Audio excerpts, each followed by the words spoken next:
Demain. Demain a souvent été une option, facile pour moi. Parce que, puis on l'a même vu dans certains films, parce que c'est vrai que quand tu as une journée qui n'a pas bien été, ben l'option facile, c'est demain. Puis demain, c'est une belle page blanche. Puis je m'en rendais pas compte parce que longtemps dans ma vie, je pensais avoir découvert ma mission. J'ai découvert avec le temps que mes patrons n'étaient plus, adéquats, parce que plus que j'étudiais dans le développement personnel, le leadership, la communication, ben moins je voulais travailler pour une entreprise parce que je m'apercevais que je n'étais pas au même niveau. Mon niveau de conscience n'était pas le même que mes patrons, mettons. En tout respect. Et j'avais imaginé le genre de business que je voulais avoir. Sauf que j'attendais que tout soit parfait. Il y a bien des entrepreneurs qui sont comme ça. En tout cas, je le vois. J'attendais d'avoir le site web, le branding, le logo, le plan d'affaires, tout parfait. Puis je me disais, un jour, demain, je vais faire ça. Jusqu'en 2012, puis là, sans mauvais jeu de mots, ben, ça m'a frappé comme un train. C'est à l'époque, ma fille, Marianne, avait 16 ans. Et le 4 juillet 2012, autour de 20 heures, elle s'est faite frapper par un train. Alors qu'elle prenait un petit shortcut là, pour aller rejoindre ses amis à Sainte-Thérèse. Fait que c'est sûr, c'est un choc, évidemment. Et ça a été le réveil, le coup de pied au cul que ça me prenait pour dire arrête de niaiser, le gros, là. Premièrement, demain n'est qu'une promesse. Deux, souvent, ce qui nous empêche, ce qui fait qu'on veut tout le temps remettre à demain, qui se transforme en la semaine prochaine, le mois prochain, l'année prochaine, puis des fois jamais, c'est qu'on cherche trop la perfection. Fait que là, je me suis commandé des cartes d'affaires chez Vistaprint à 33$. Je n'avais pas de site web. J'ai maximisé mes médias sociaux, puis j'ai dit c'est assez, puis c'est là que j'ai lancé mon entreprise tout croche, en faisant un paquet d'erreurs. Mais aujourd'hui, je peux dire que je vis mon rêve, puis que je vis ma mission, je vis mon pourquoi. Ouais. Parce qu'avant, c'est ça que tu voulais faire, mais tu travaillais un peu dans le domaine de la vente, je pense. Oui. Ton background vient du domaine de la vente. Oui, j'ai été une trentaine d'années dans la vente, dont 20 ans dans les télécoms. Les premiers téléphones cellulaires d'une coupe de livres, là, dans les années 90, à 4 000 $. Les pagettes, les gros walkie-talkies, les radios mobiles. Non, mais c'était une belle école. J'ai eu beaucoup de plaisir. Mais pendant une trentaine d'années, la vente B2B, qu'on appelle en entreprise. Ouais. À un moment donné, le cellulaire s'est démocratisé et s'était rendu beaucoup plus de la vente au détail. Puis moi, je suis plus le type vendeur-conseil. C'est-à-dire, je suis plus à l'aise dans un cycle de vente plus long où on développe une relation avec le client, où on découvre ses besoins, puis à un moment donné, très, très vite dans le processus de vente, on va se tutoyer, on connaît nos femmes, nos enfants, puis on s'invite dans des parties de golf, puis ainsi de suite. Là, c'était plus mon style de vente. Okay. Et je devenais moins heureux dans le monde des télécoms parce que c'est devenu plus de la vente au détail, qui n'est pas vraiment un peu moins mon style, si on veut. Puis tu as commencé avec tout ça assez jeune à te former personnellement, lire des livres, essayer de devenir... Ouais. Qu'est-ce qui t'a poussé un peu vers ça ou comment ça s'est... C'est une bonne question. Je ne sais pas comment... Je ne sais pas si c'est inné, le goût de la lecture. Je ne pourrais pas dire parce que mon père ne lisait pas. Je n'avais pas de mère à l'époque parce que ça ne marchait pas pantoute avec ma belle-mère. Cruella dans les 101 Dalmatiens, c'est rien par rapport à la belle-mère que j'avais à l'époque. En anglais, je l'appelle ma step monster. Peut-être que je me réfugiais justement parce que j'ai eu une enfance assez difficile, puis je me réfugiais dans les livres. Je me souviens, j'en discutais justement hier avec mon épouse parce qu'on parlait des bandes dessinées qu'on lisait quand on était enfant. Puis là, j'y racontais là, que je pouvais passer toute la série des Astérix, Lucky Luke et Tintin et tout ça, plus d'autres romans et d'autres livres. Et tout. Je pense que ça a commencé. Je me risquerais à dire, à l'âge de 21 ans environ, j'ai commencé dans l'assurance-vie, dans les services financiers. Et j'avais un patron, un directeur des ventes à l'époque qui était un père pour nous.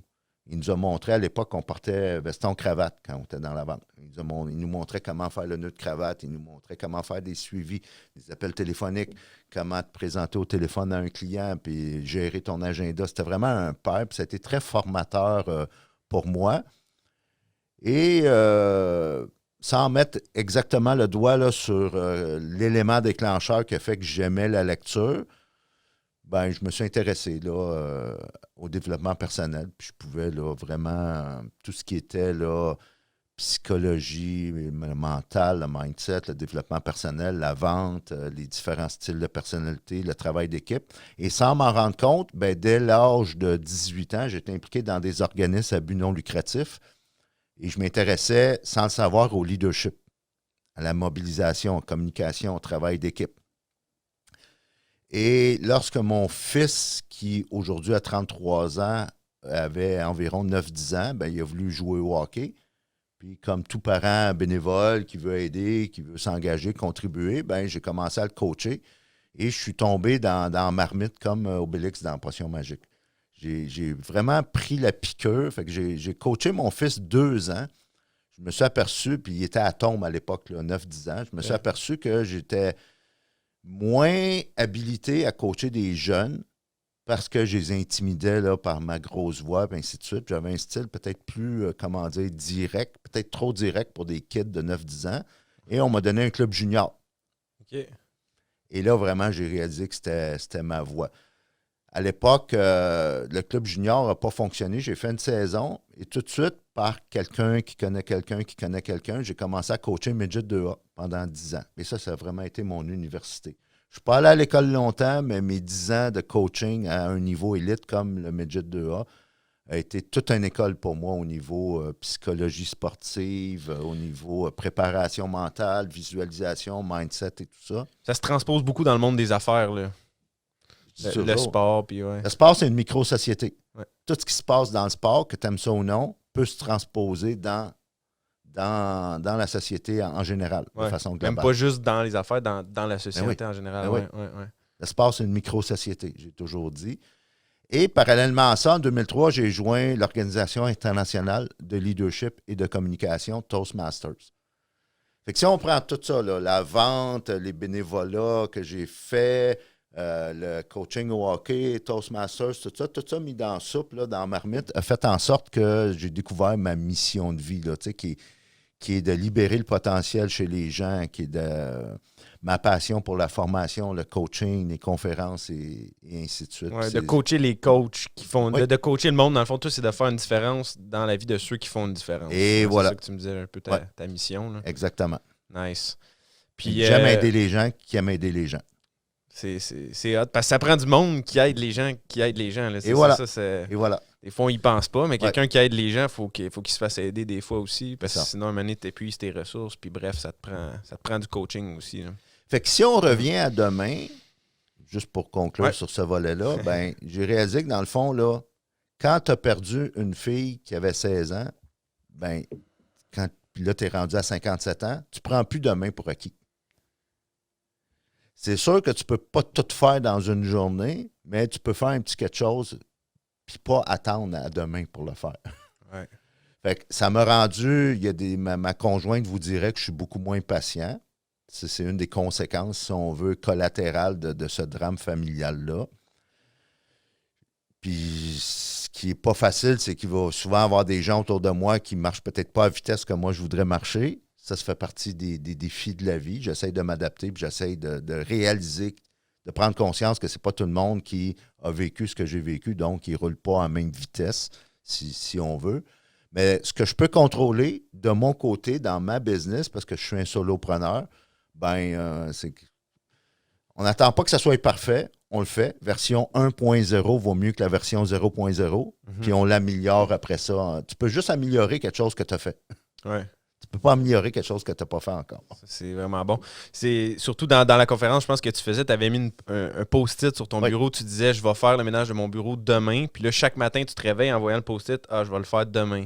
Puis c'est comme un cycle qui peut se perpétuer jusqu'à temps que, justement, des fois, les gens vivent un choc comme qu'est-ce que tu as vécu un peu ou qu'arrive une situation dans leur vie ou qu'atteignent les bas fonds de de leur vie pour, après ça, comme prendre conscience de ces concepts-là. Mais c'est tellement important, comme tu dis, de cultiver cette habitude-là, de faire les choses aujourd'hui. Tout ce que tu peux faire, c'est d'essayer de le faire là. Et faire les choses qui comptent vraiment. Parce que souvent, on est occupé à être occupé.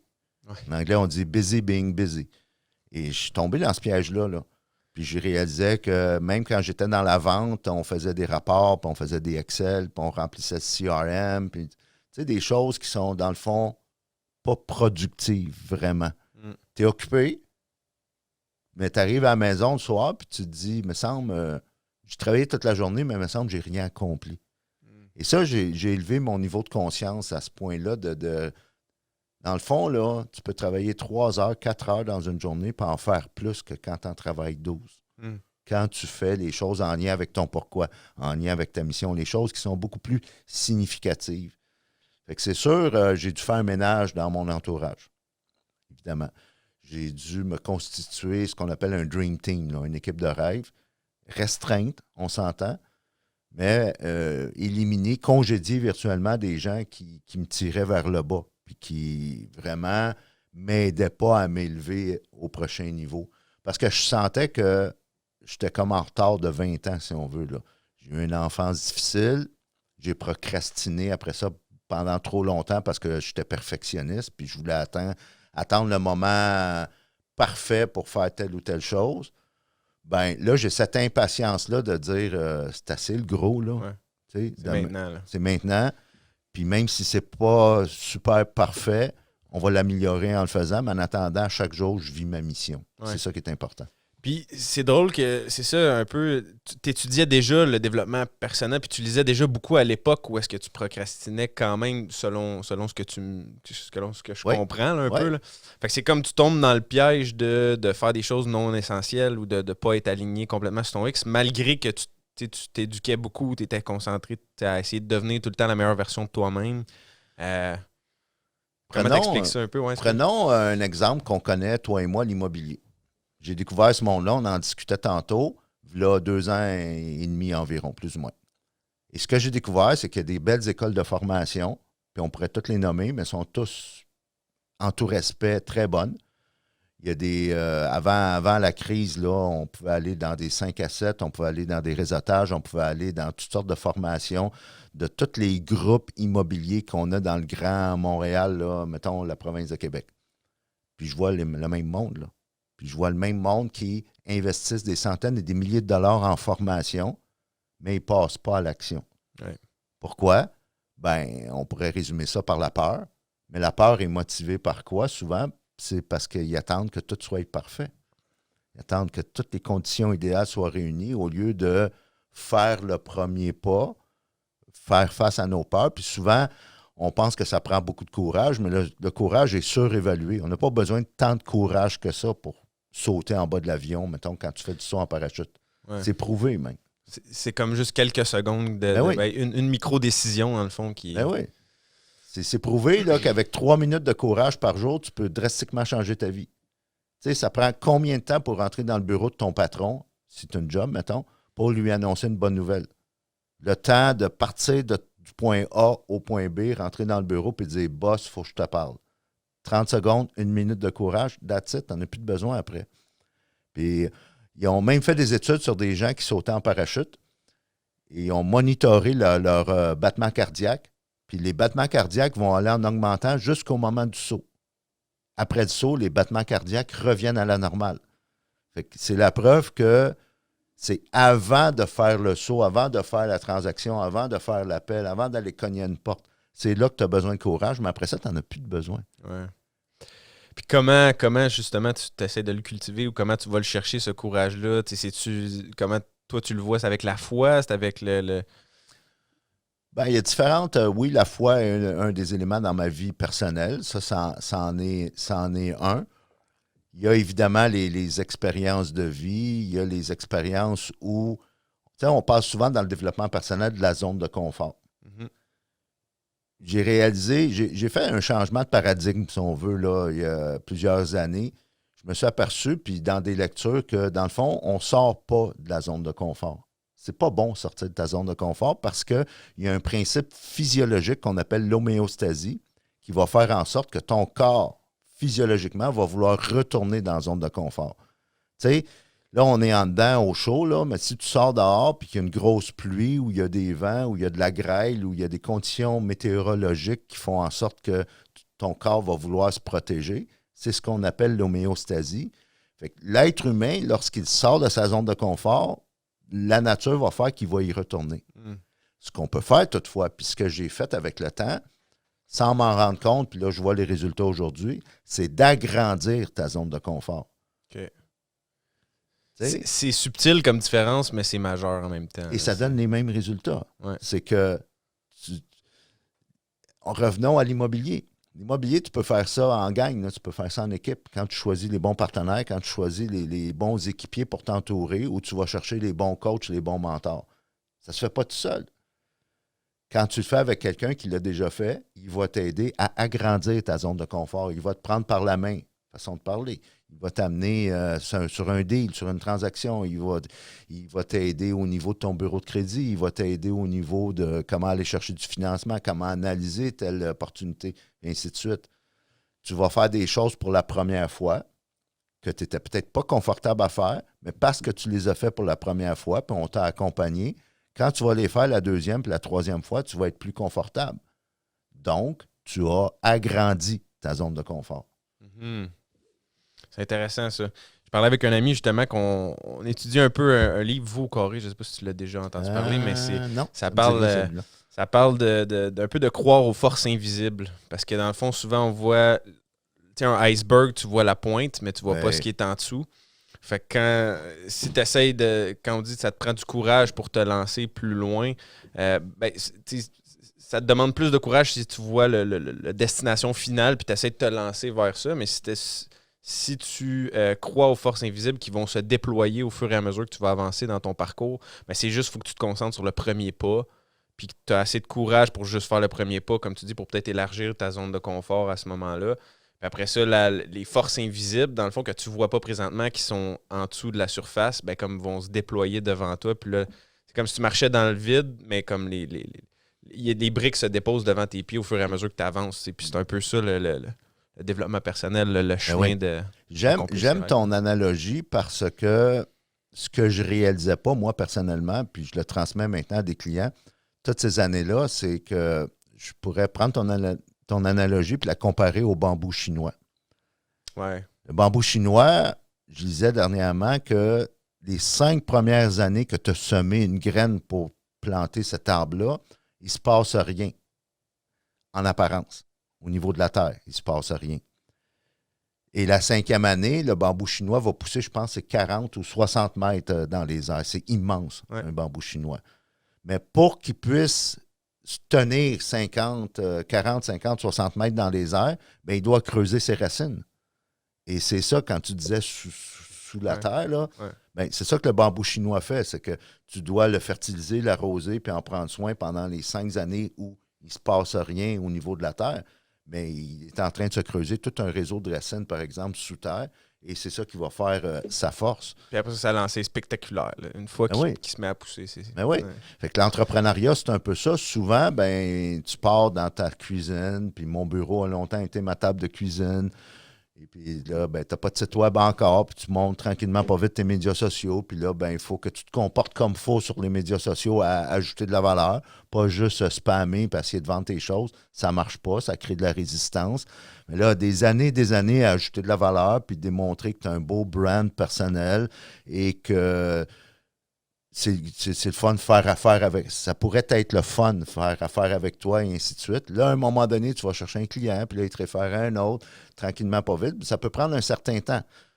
Peut-être pas 5 ans, peut-être plus, peut-être moins. Ça dépend de la business, ça dépend du champ de domaine d'activité.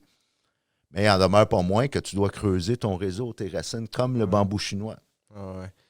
Puis si on ramène dans ton parcours, le moment que tu as commencé Toastmaster, je pense que ça a été quand même un élément essentiel de ton parcours.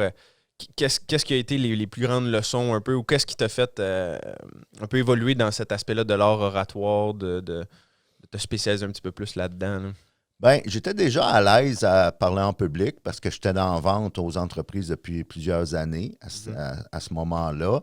J'étais en plein milieu, si on veut, de ma carrière de coach de hockey au niveau élite. Donc, j'avais beaucoup de plaisir là, à livrer des formations, des discours. Fait que ça, c'était à temps partiel, là, comme le coach, puis en temps plein, tu avais quand même un emploi aussi en Ouais, vente. j'avais Là. mon emploi à Ok, temps ok. plein Ok. et j'étais impliqué même dans des comités de parents, comités d'école. J'étais commissaire d'école. Donc, Ouais. j'étais assez. Ça a l'air de rien parce que je suis de nature quand même assez posé, assez calme, mais peut-être à l'intérieur de moi, au niveau désir, mission, je suis un peu hyperactif. J'aime ça faire une différence. Je ne m'en rendais pas compte à l'époque, mais c'était ça. Et quand Toastmasters est arrivé, ça a été comme une épiphanie, si on veut, là, un moment marquant dans ma vie où je pense que c'est une addition les astres qui se sont alignés qui m'a fait réaliser que j'aime faire de la formation, des conférences, et à toutes les fois que je m'implique dans un programme, soit que je vais quitter, lâcher, ou soit que je vais m'impliquer tellement à fond que je vais devenir le meilleur du programme, si on veut. Là. Fait que dans Toastmasters, ce que j'ai commencé à faire, j'ai commencé vraiment à former des gens. Même, quand j'ai commencé à maîtriser le programme, si on veut, là, j'ai fait ce que même pas 1% des gens font sur la planète dans ce programme-là. Organisation qui d'ailleurs existe depuis 1924. Le plus haut niveau éducatif dans Toastmasters, c'est ce qu'ils appelle le DTM, le Distinguished Toastmasters. C'est quand on te donne des objectifs, des cibles à atteindre, puis quand tu les as toutes atteints, ça prend peut-être 3 ans, 4 ans là, d'engagement dans le programme, bien, tu atteins le DTM, le Distinguished Toastmasters. Mais à date, je l'ai fait 5 fois. Certains m'appellent freak un peu, puis je le prends comme un compliment parce qu'un freak, c'est quelqu'un qui est passionné par quelque chose, qui est obsédé par une mission, et c'est mon cas. Je le prends comme être un freak dans certains niveaux de ma vie, je le prends comme un compliment. Et c'est là que, c'est sûr, à un moment donné, le programme, j'avais fait le tour, si on veut. 5 fois, là. Ben, ouais. Comment ça être? Sauf que j'ai commencé à faire de la compétition. OK. Le côté compétitif en moi a remonté. Fait que après le décès de ma fille en 2012, j'avais occupé tous les postes de leadership dans Toastmasters. J'étais en charge du marketing pour tout le Québec, l'Ontario. J'étais en charge de la formation. Je me suis promené à l'international dans des postes de leadership. Et après le décès de ma fille en 2012, j'ai senti le fardeau de partager un message.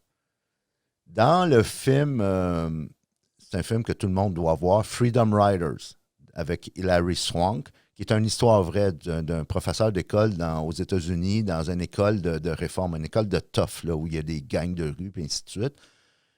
Et cette professeure-là, Erin Grubel, ben, ils en ont fait un film sur qu'est-ce qu'elle a fait. Ce qu'elle faisait, Freedom Rider, c'est qu'elle allait dans un magasin genre Dollarama, là, acheter des crayons puis des carnets de notes, puis elle faisait écrire ses élèves toute leur frustration, leur colère, puis ainsi de suite. Ça va pas dans ta vie, tu es en maudit après ton père parce qu'il est alcoolique ou quoi que ce soit, ben écris. Elle les faisait écrire, puis elle a réussi à gagner sa classe grâce à cette stratégie-là. Et dans le film, qui est magnifiquement joué par Hilary Swank, qui a gagné un Oscar d'ailleurs pour son rôle dans ce film-là. À un moment donné, ça va pas bien dans le film, comme dans tous les films là, à la Hollywood un peu. Elle va voir son père, qui est un ancien directeur d'école à la retraite, et son père lui dit « You have been blessed with a burden. » Tu as été béni d'un fardeau. Évidemment, on s'entend pour dire que le décès de ma fille, je ne l'ai pas choisi, puis je ne l'ai pas souhaité, puis si je pouvais revenir dans le temps, on changerait des affaires. Mais ce qui est arrivé est arrivé. Et je me suis dit, y a-t-il un message que je pourrais passer? Les leçons que moi, personnellement, qui m'ont été données à cause de ce drame familial-là, cette situation-là, comment je pourrais faire pour que d'autres ne fassent pas les mêmes... Tu sais, on dit tout le temps dans la vie, on apprend de nos erreurs, mais tu peux apprendre des erreurs des autres aussi. Ouais. Ça fait moins mal. Ben oui. En 2014, j'ai fait mon premier discours en français, aujourd'hui et le demain d'hier. J'ai gagné la finale de notre district, si on veut, dans Toastmasters, qui est le Québec et l'Ontario, mais en français. Puis comme c'est en français, puis c'est une organisation internationale, ça arrête là. En 2013, j'ai coaché quelqu'un. Je n'ai pas fait de compétition, mais comme si j'en faisais parce que je coachais quelqu'un qui faisait de la compétition. Je l'ai amené en finale de district. Si tu me demandais qu'est-ce que c'était mieux, compétitionner ou coacher, ben, ce serait un beau dilemme. Je ne saurais pas quoi te répondre. J'aime les deux également. Ouais. En 2014, j'ai dit je me relance, mais cette fois-ci en anglais. Alors, j'ai adapté mon discours aujourd'hui, le demain d'hier, qui est devenu Today is Yesterday's Tomorrow, que vous pouvez voir d'ailleurs sur YouTube. Et je l'ai amené en semi-finale internationale à Washington. Wow. Fait que vraiment, c'est ce qui m'a donné aussi le goût du coaching et qui m'a amené vraiment à un autre niveau. Parce que quand tu prépares, quand tu as seulement 7 minutes pour inspirer le monde, ouais. Ben, il y a des techniques d'oratoire et de communication, puis de storytelling, de comment raconter une histoire qui punch, puis qui a vraiment une morale là, qui vient chercher les gens. Tu n'as pas grand temps pour le faire, donc tu dois vraiment être très stratégique quand tu bâtis ton script. Ouais. Fait que c'est après ça qu'à un moment donné, j'ai développé ma pratique de coaching et ainsi de suite. Ça t'a poussé vraiment à un peu te spécialiser dans ça, là, parce que vu que tu étais dans une compétition, tu t'es dit je veux être le meilleur, tu as l'esprit compétitif, fait que tu as été chercher tous les outils dans le fond pour tout y être le meilleur storytelling. Puis des TED Talks, je pense c'est quoi, c'est 20 minutes habituellement un TED Talk ou dans ce coin-là, ça dépend, là, je pense. Mais ils sont rendus à... Ce que j'aime de l'organisation TED, c'est qu'ils vont vraiment s'adapter à... Parce que le monde change, hein, au niveau de la On a vu ça cette année en 2020. On l'a vu en 2020, puis moi, c'est drôle parce que ça fait 2-3 ans dans mes conférences que je dis que le monde change. Fait que Là, je ris dans ma barbe, si on veut, aujourd'hui, parce que je le disais déjà avant la COVID. Puis je ne suis pas un devin, je ne l'ai pas vu venir, moi non plus, la COVID. C'est ça. Le monde change au niveau de capter l'attention. Fait que si tu es entrepreneur, ben, tu as un message à passer. Mais ton message, là, souvent, ça va être juste du bruit par-dessus du bruit. Ouais. On vit dans une époque hyper bruyante. Ouais. Dans le sens que une semaine d'information dans un média à grand tirage comme le New York Times, mettons, équivaut à ce qu'un homme normal recevait dans toute sa vie au complet au 18e siècle. C'est fou, là. C'est impressionnant. Ouais, je disais dernièrement qu'un petit kid en Afrique, dans un village reculé, qui a accès à un téléphone intelligent, a plus de moyens de communication que le président des États-Unis il y a 25 ans. C'est hallucinant, là, ouais. On vit dans l'ère de information overload. On est vraiment surchargé d'informations. Fait que si tu as un message à passer, tu veux capter l'attention parce que tu as un produit ou un service à vendre, comment tu fais pour capter l'attention? Fait que c'est vraiment là que, si on revient à TED, la durée maintenant est à peu près 12-13 minutes. Juste assez long pour mettre du stock, mais pas trop long pour que ça devienne viral, pour que ça soit partageable. Ouais, je comprends. Fait que c'est ça, mais en 7 minutes, toi, c'est très condensé, là, si on veut, là, pour être capable de rentrer un speech.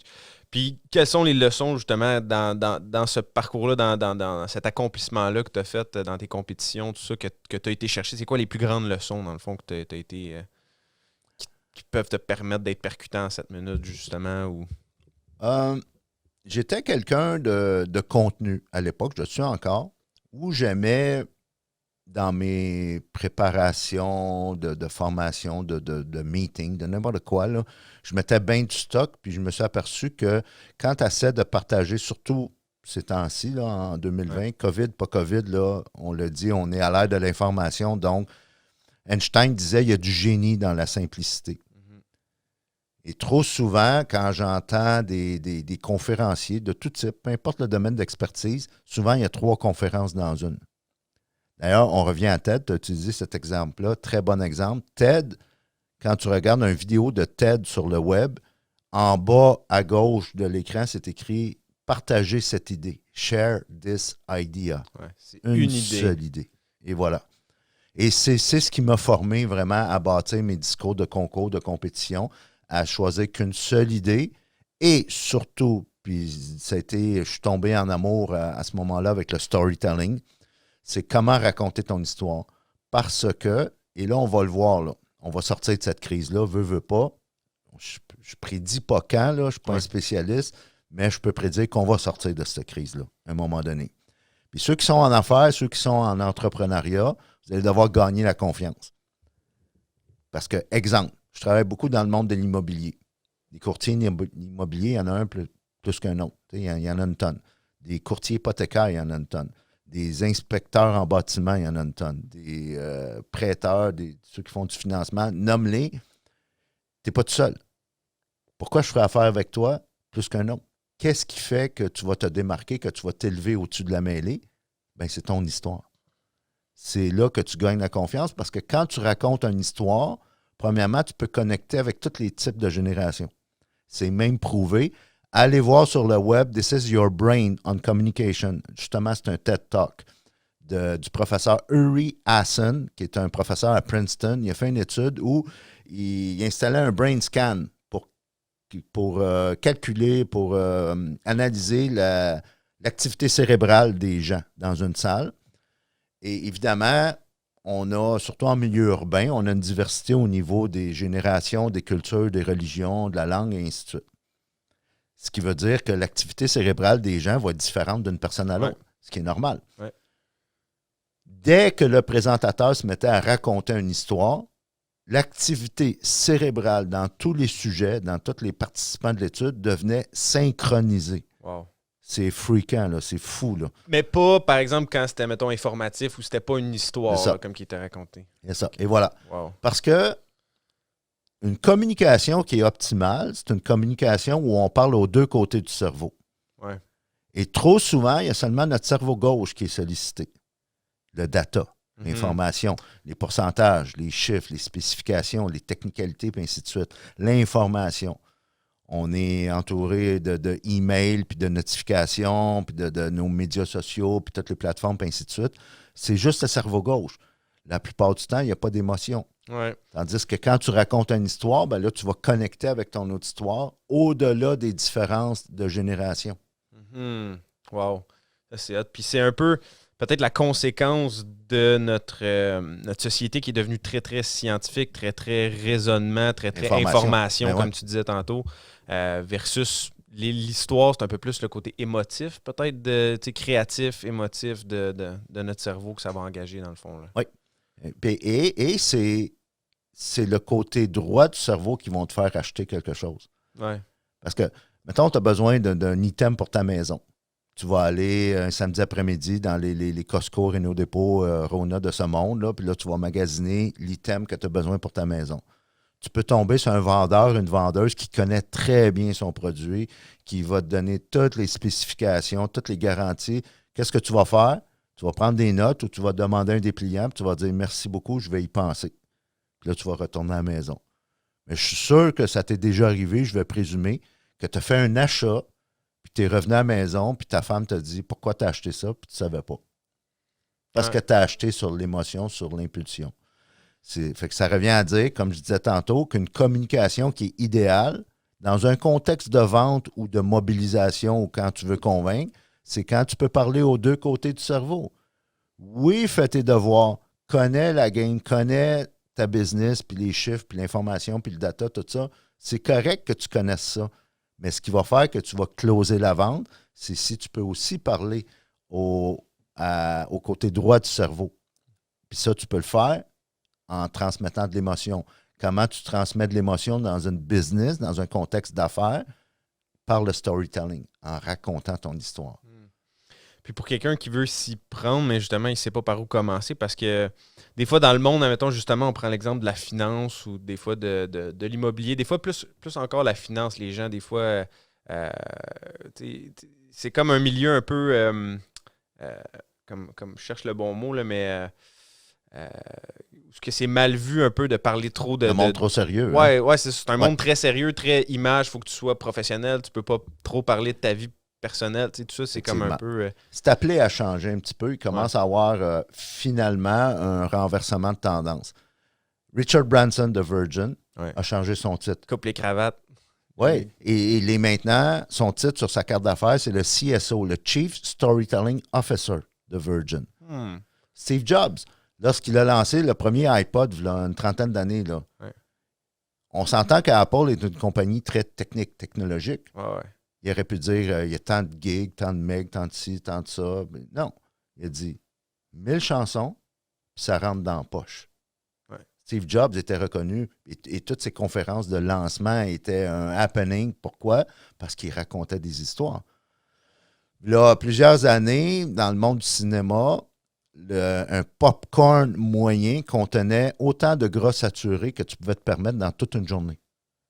Fait que tu faisais juste aller au cinéma puis manger, puis tu avais busté, tu avais dépassé ta limite de gras saturé juste dans le popcorn. Il y avait un nutritionniste puis des experts en santé qui essayaient de faire changer l'industrie du cinéma, puis ça ne fonctionnait pas. L'industrie du cinéma s'en foutait. Ce qu'il a fait, à un moment donné, c'est qu'il a convoqué une conférence de presse et sur la table, il y avait 2 œufs bacon, des petites patates.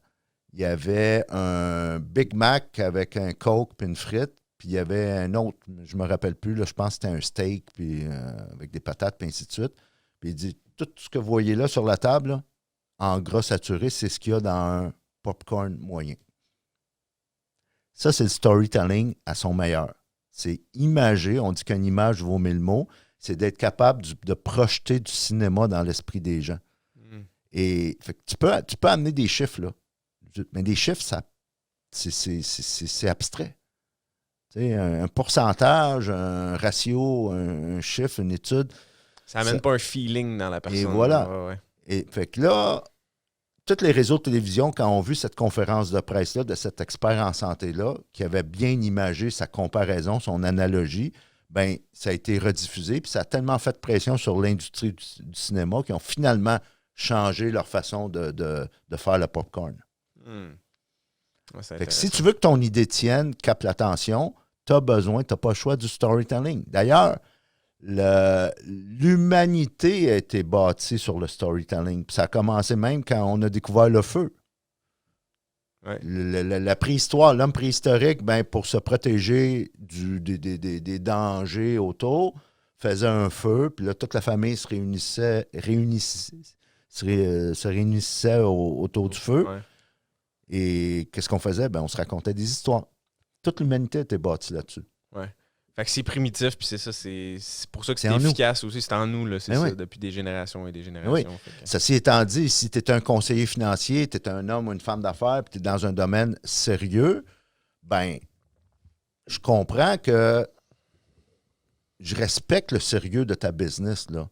Ceci étant dit, il y a des anecdotes, il y a des expériences, il y a des histoires que tu peux raconter qui vont faire en sorte que, oui, connais ta game, oui, connais tes chiffres, oui, connais ta business puis ton domaine d'expertise, là, les chiffres, tout ça, toute la data, il faut que tu le connaisses. Fais tes devoirs.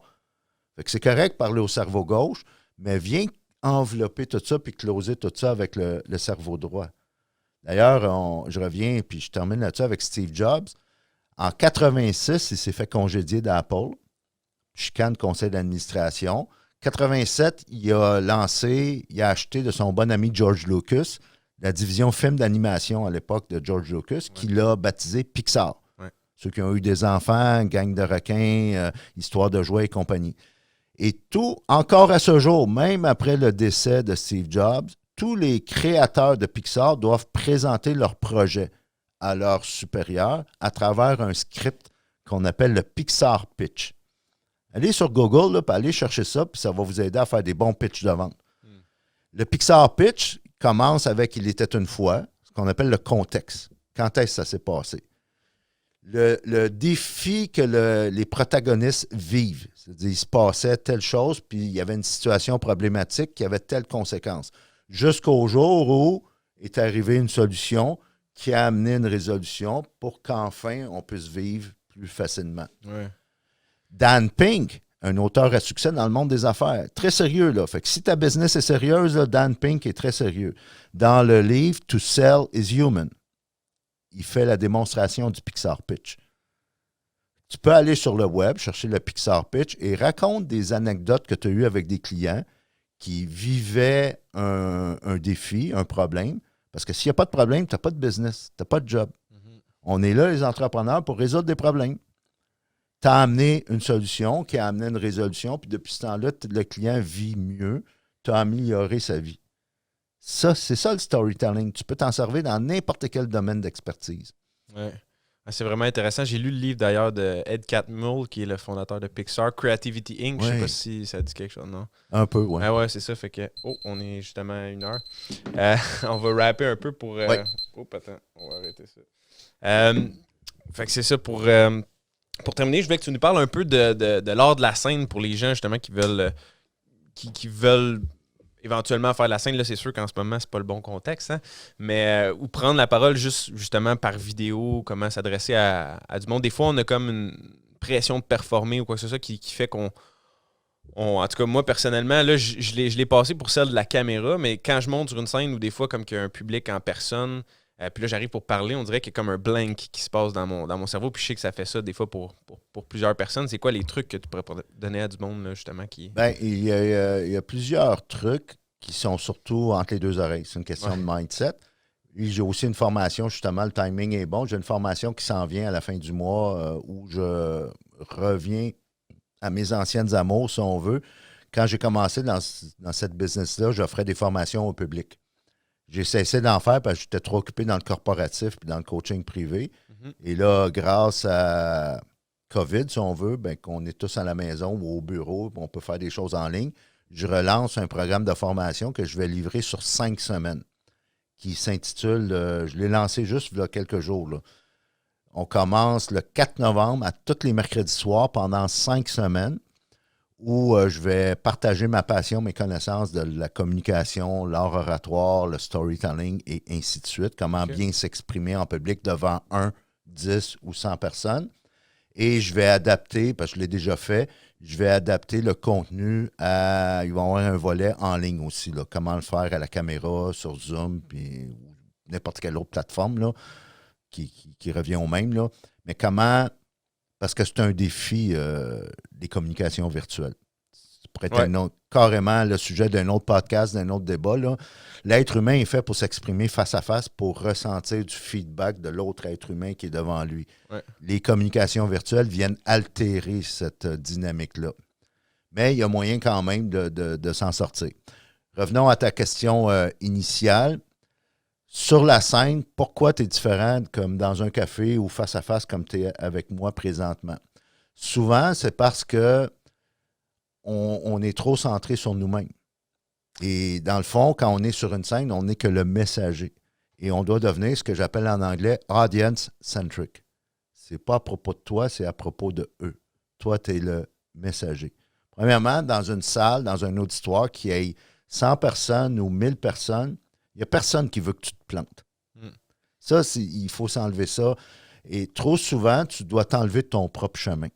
Ce que finalement, comme entrepreneur, j'ai réussi à faire dans les années là, de 2012 environ, là, après la tragédie familiale, je me suis enlevé de mon propre chemin. Mais comme orateur, oratrice, si tu veux faire des conférences, monter sur scène, quand on va avoir le droit, finalement, à un moment donné, là, ça va venir, on va pouvoir monter sur une scène, ben, enlève-toi de ton chemin.